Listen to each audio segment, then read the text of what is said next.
Matt Casey here with Clever Move Games. Today, I want to talk about Asmodee Group. As some of you may know, Asmodee Group has gone on a spree lately of buying up other board game publishers. This might sound like pointless backroom business stuff, but it actually has important impacts on you and other brands. Let's start with how this could be good for consumers. By having so many more board games that they're producing each year, they have leverage with the manufacturers to get lower rates. That means that they can pass those lower rates on to you. It also means that they can get better deals with shipping. Bigger shipping containers are basically more economical. So this altogether means that board games from Asmodee Group could cost less for you. Alright, let's talk about how this might not be so good for the consumer.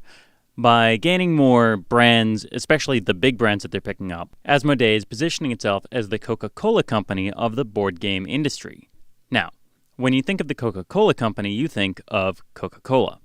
But the Coca-Cola Company actually owns a very wide range of beverages, ranging from vitamin water to Powerade to Coca-Cola.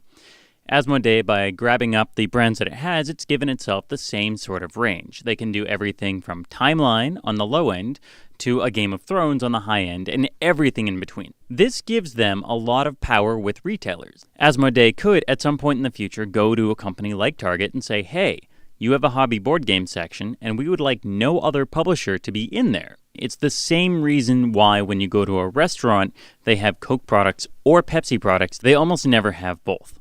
Other things that could go on here that aren't so great for you, larger companies in general aren't as creative. This is not a hard and fast rule, but if you look at Coca-Cola again, most of their innovation has come from buying other small beverage companies. They didn't, for example, develop vitamin water, which is one of their bigger brands. The other thing here is if Asmodee is able to bargain with distributors and producers to make their games cheaper, it gives them a strong competitive advantage over comparable brands. Publishers like Bezier Games or Indie Boards and Cards or really any other publisher, they're going to suffer a little bit because their games are now comparatively going to be more expensive. That could make it harder for them to sell their games to you. We have no reason to believe that Asmodee will do all of these things, but we certainly suspect that they will do some of them. We thought it was just important for you as a board gamer to think about this for just a minute.